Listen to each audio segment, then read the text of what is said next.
We're going to start a new series today. It's going to be a short series, about 3 weeks, and it's called Your God is Too Small. I think if you look at a lot of the spiritual problems that we struggle with, whether it's doubt, sometimes spiritual apathy, unhappiness, and insecurity, I think if you really were to boil it all down, I think what you'd find at the very core is the real problem oftentimes is our limited view of God. I think even a lot of our sin struggles that we have in our life are because our view of God is really too small for who He really is.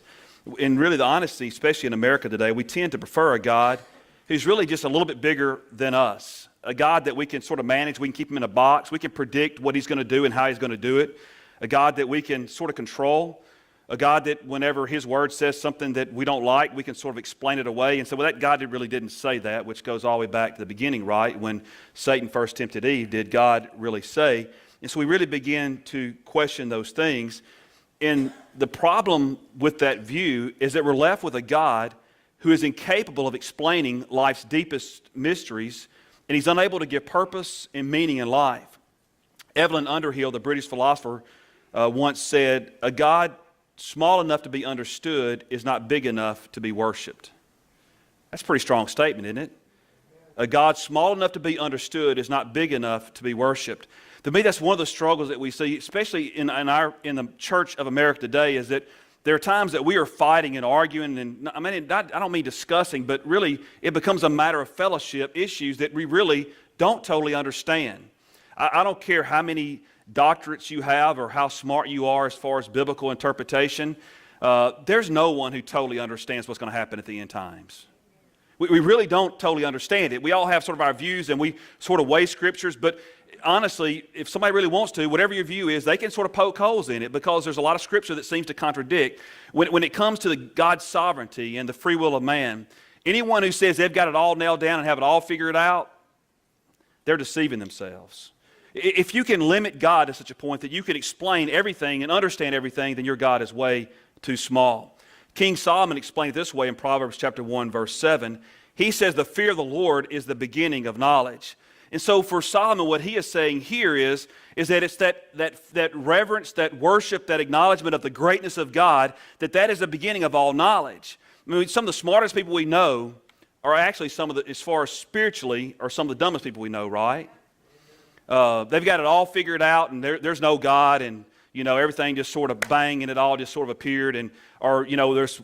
In fact, I watched this video one time. These big scientists, I think they were from Harvard or somewhere, they believe it was these crystals that did something, then all of a sudden everything came into existence. It sounded like a bunch of little fairies floating around. It really sort of beyond the imagination that to explain away God, to explain away something bigger than our ability to understand, that it must not be true if I can't explain it. And yet the reality is if you can explain God, that He's not a very big God. And so as we seek a proper understanding of the greatness of God, I want us to examine the life of a man who was known for his questions, and also he's known for his endurance in the face of extreme suffering. And I want us this morning to look at Job.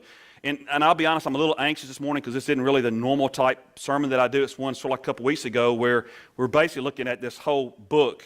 And I think there's like 42 chapters in the book of Job. And so we're going to sort of go through some things and sort of explain sort of what happens through some parts of it. And then we're going to focus in a little bit on chapter 38 and explain really some understandings we can gain from Job and from his experience with God.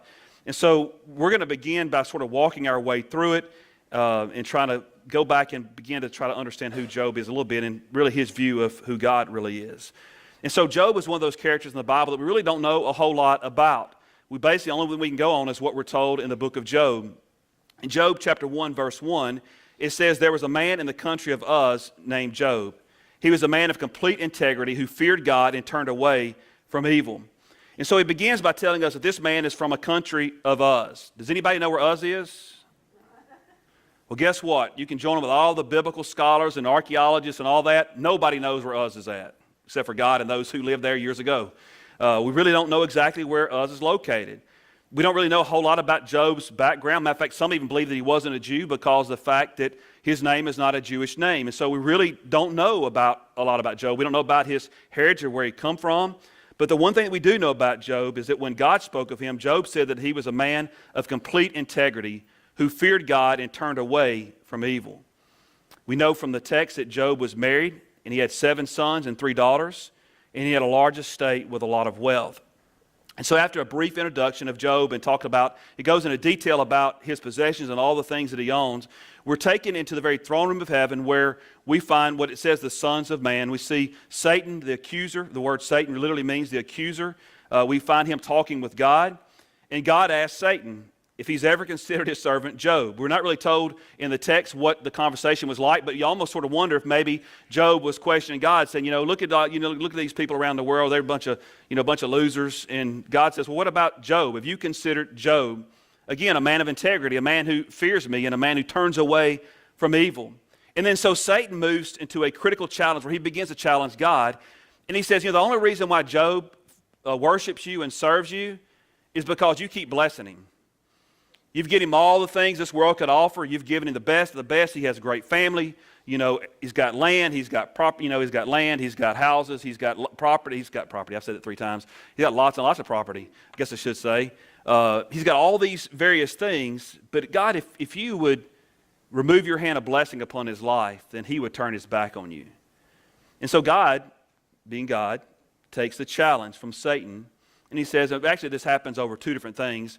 He basically tells Satan in the 2 different passages that he can take everything away from Job that he loves, except for he can't touch his life. He can't take his life from him. And so in the rest of chapter 1 and chapter 2, we read how Satan literally takes everything from Job, his children, his possessions, and even his health. The only thing that he leaves behind is his wife, and I won't make any more comment on that because, it may not be good for me, especially with some of the chaos that's been going on in our world among the Southern Baptists today. Sort of embarrassing, to be honest with you, but that's another topic for another day. At the end of chapter 2, we're introduced to 3 of Job's friends, Eliphaz, Zophar, and Bildad. And the next 35 chapters, we read this conversation back between. These were long conversations. Matter of fact, it sort of reminds me of a friend of mine, hopefully she don't watch this video later on, that lives in another state, that this little app on your iPhone called Marco Polo, and you can send videos to each other. And she said that it does these videos, and it's so long, by the time it's my time to respond, I've forgotten what I wanted to say, because she gives you everything in one video. And that's sort of what you see with Job's friend. I don't know how Job really memorized all that his friends said, because his friends would make comments and then Job would respond to that. And as you read through the conversation, basically what you see is this, that one, these obviously were good friends. When you begin to look through some of the things they said, you might question that.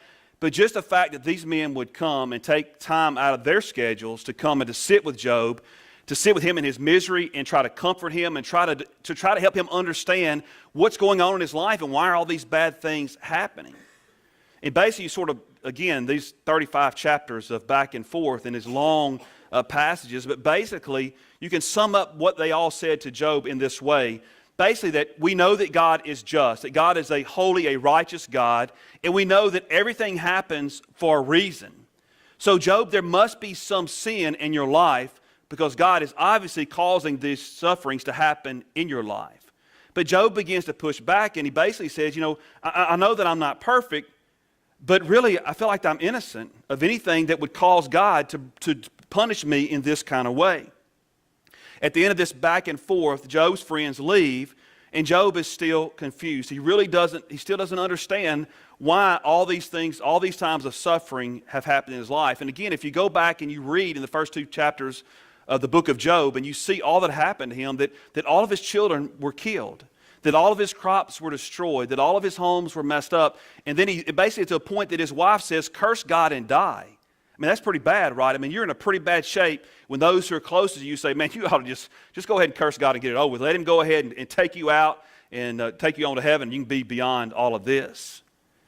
But when God arrives in chapter 38, you would think that God would answer all of Job's questions and that he'd give him clarity about all the things that are going on. But instead of God answering Job's questions, God turns around and asks Job questions. From what I read, it was 64 questions that God asked Job, and I'm not going to read all those 64 questions, but I will want to sort of summarize some of them. Basically, God asked Job, where were you when I shaped the earth? When I created the earth out of nothing, where were you? What were you doing, Job, when I put the constellations together? Hey, Job, where do the storms come from? And can you predict when they're coming?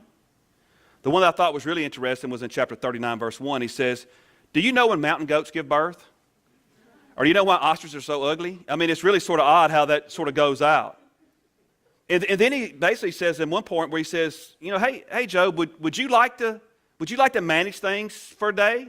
I mean, hey, I'll turn it over to you and you can be in charge of everything. It sort of reminds me of that movie Bruce Almighty where Jim Carrey answered prayers for a day. If you watch the movie, and I don't know that I'd recommend watching the movie, but it sort of got us good in bad moments.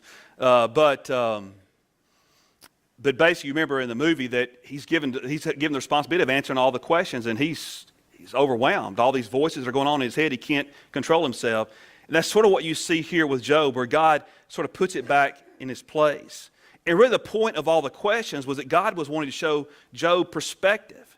That if you can't even answer the basic mysteries behind the natural order of things, how in the world are you going to understand all that there is about the eternal things or the eternal world? If you can't even explain all that happens in the natural world, how are you going to be able to explain those things that happen in the spiritual world? The problem that Job and his friends had was their belief that they knew everything about the world enough that they could analyze and understand the ways of God. They felt that they were spiritual enough and they had enough biblical knowledge and world knowledge that they could really explain and analyze how God operates. And the point of God's question was to make the point that the finite is not prepared to understand the infinite. I mean, there are some things, what we understand about God are those things that God has revealed to us. But even in that's just small in comparison to who God is. And anytime we try to narrow him down and put him in a box and feel like we've got it all figured out, then we've deceived ourselves, haven't we? We've put ourselves in a place where we're in control instead of God being in control. And what he can do is so much greater than we're able to do. At the end of the book, God restores everything to Job sevenfold. But we're really never given the real deep answers to the questions of why Job endures suffering. We're given a little bit of insight, but really not really. And so I want to quickly go through really the book of Job, and I want to sort of point out 5 crucial truths that we see in this book about God that I think should impact really how we view God and how we live our lives. The first thing is that God's power is sovereign. God's power is sovereign. Through God's response to Job, we see that God's power is absolute. It is absolute over creation, over the angels, and even Satan. And we see that in the very beginning when Satan begins to ask God if he can bring suffering upon the life of Job, that he was unable to do that without God's approval. For example, as we think about God's power being sovereign, we're told that God has purpose in creation that go beyond our understanding. And then we're told in Job 38, verse 25 and verse 26, it says, God asked Job, he said, who cuts a channel for the flooding rain or clears the way for lightning to bring, this is what I want you to focus on in verse 26, to bring rain on an inhabited land or desert with no human life. If it's uninhabited, if there's no human life, then why is it necessary for rain? It's because not everything is about us, right? That God has his own purpose. There's things that God is doing for himself. If you think about Job's suffering, we don't really totally understand all that there is about Job's suffering because God doesn't tell us. But the one thing that we do see throughout the text as we begin to read all these questions that God asked Job is that it seems that really God's purpose in working in Job's life and even allowing the suffering to come in his life was really not so much about Job as it was about bringing glory to God. God was glorified through Job's suffering. He was glorified before Satan and before the other angels when Job very easily could have cursed God and died, but instead he didn't even murmur. He lost everything, and he questioned, God, whatever I have, you gave to me, so if you gave it to me, then you have the right to take it from me. We see Job even being memorialized today through this book, and even as we talk about him today, that God is glorified through Job's life and through his suffering.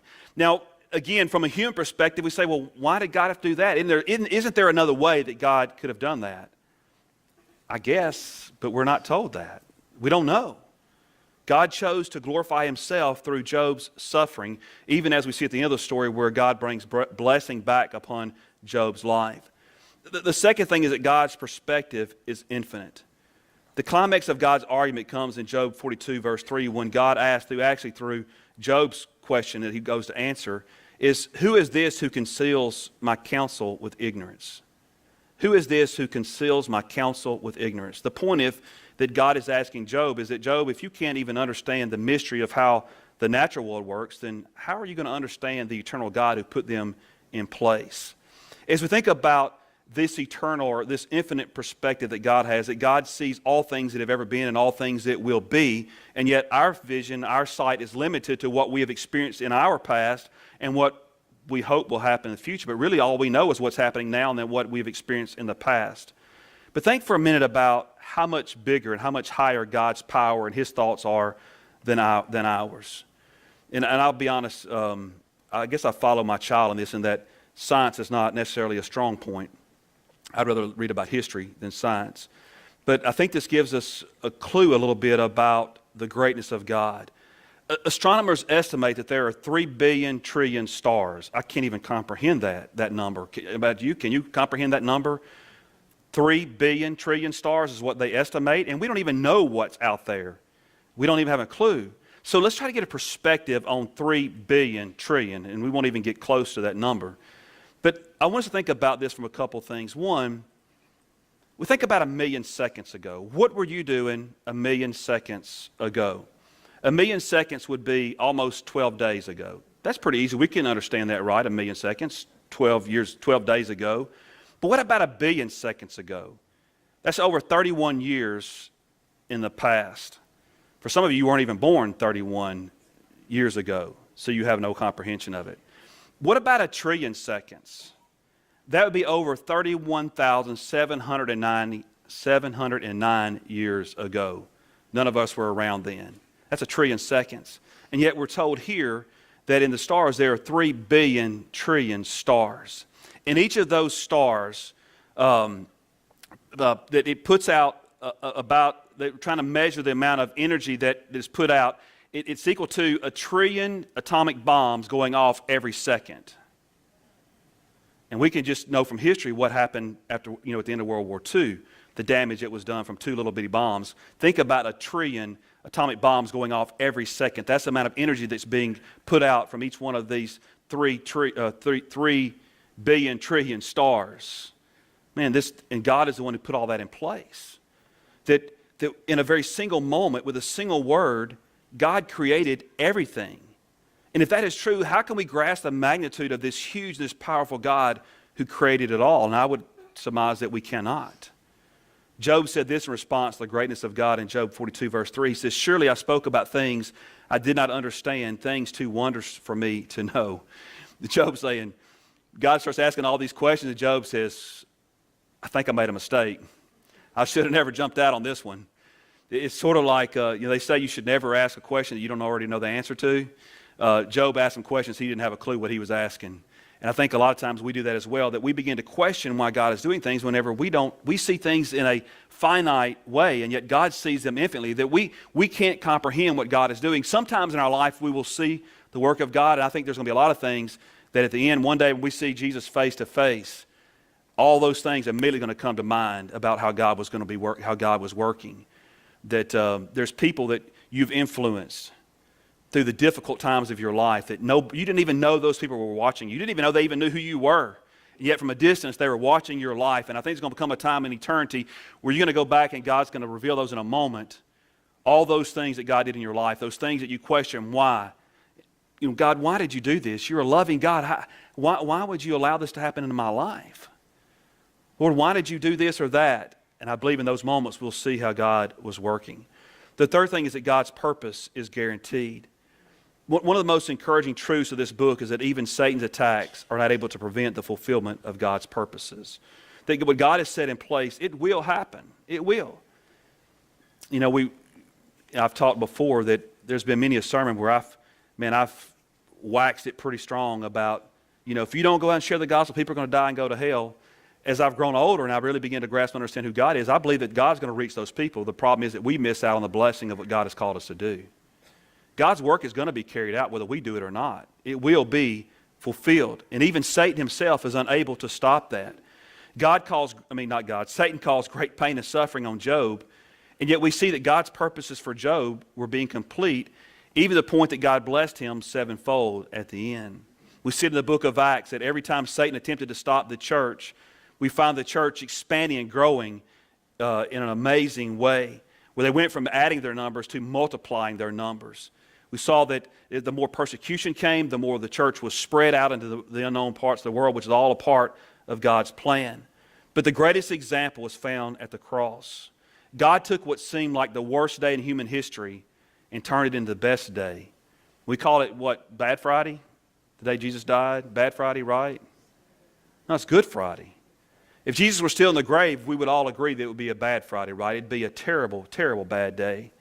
But instead, we call it Good Friday because it's the best of all days, because it was there that Jesus paid a debt that we could never pay for us. We think about how God uses suffering in our lives to bring about His purposes. Sometimes God lets us suffer in order to correct us, to bring us back to Him. We see this in the life of Jonah, where Jonah says, God says go this way, and he says, nope, I'm going this way. And you remember the story, God sent a big storm where the ship was about to sink.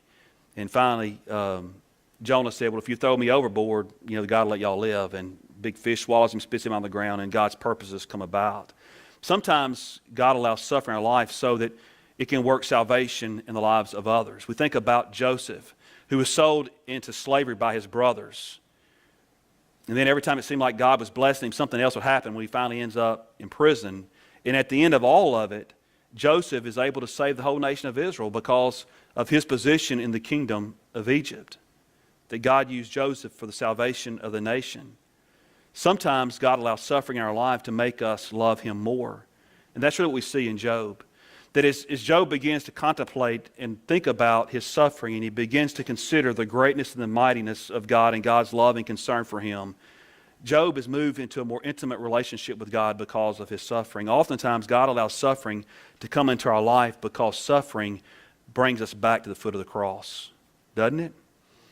In those moments that sometimes we sort of zig and zag, and it's that suffering that brings us back into a more intimate place. The fourth thing is that God's promises are everlasting. One of the most famous verses in the book of Job is found in Job 19:25. Job said, but I know that my Redeemer lives, and at the end He will stand on the dust. Some translations say stand on the earth. When Job speaks of the end, he's speaking of eternity. In eternity, God will restore all that we have lost, and He will give us perfect joy. But listen, we need to not miss out on the point that God's going to fulfill His promises, right? All those things He's promised to us, they will come to completion. In Psalm 16, verse 11, the psalmist says, you reveal the path of life to me. In your presence is abundant joy, and at your right hand are eternal pleasures. Listen, when we consider eternity, we realize that our temporary suffering really is nothing. C.S. Lewis once wrote, if you look at this world, you'll be miserable and confused. But if you look at it as training, you'll find purpose and joy. If we get focused on this world, then when the suffering and the difficulties of life come, we will be miserable and we'll be confused. But if we understand that we are only here for a season, that we are on a journey, we're just passing through, that we begin to see that this time of our life is really a training where God is working in us and God is maturing us into the image of His Son, it is there that we find purpose and we find joy. Mother Teresa was once reported to have said that in comparison to eternity, our earthly sufferings are like staying in a bad motel. We've all probably done that before. The fifth thing is that God's presence is promised. In verse 25 again, Job says, but I know that my Redeemer lives, and at the end He will stand on the dust. The word Redeemer has basically two primary meanings in the Old Testament. One of those, it can be used in several ways. One is that because of my debt, I've lost my land, and yet I either have a close family member or a close friend who comes and stands up and purchases my property back for me. He redeems my property for me. Or it also can be used in the same way of someone who either has been sold into slavery because of their debt, or they've become a servant to someone because of their debt, and they're having to pay out that debt, and yet a close family member or a close friend comes in and pays off that debt and purchases them back. But it also has this really the second way that it's used, refers to the Messiah. And Isaiah, the prophet Isaiah tells us about that Messiah who would come as a suffering servant, and that He would come to pay off our sin debt, that our sin would be placed on Him so that we'd be made right with God. And I believe as Job uses this statement here in his book, that I think he really saw it as both. I think he saw it in the immediate terms of that everything in his life was in chaos, and yet we see God come in and redeeming him and restoring him back to his place of fortune. But also I think that Job saw it as he looked into the future, that the Messiah would be that ultimate Redeemer who would come and pay a sin debt both for he and for the nation.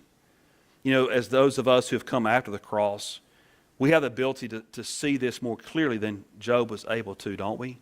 Because we can look back at the cross and we can see how the cross has impacted not just our lives, but has impacted all of human history.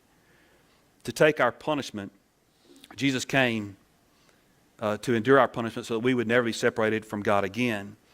Listen, we may not understand what God is doing in our time of suffering, but as we look back at the cross, we're reminded that we have no reason to doubt His presence and we have no reason to doubt His love for us. We may not understand. I really believe there's some things that happen in our life that we really will never understand in this lifetime.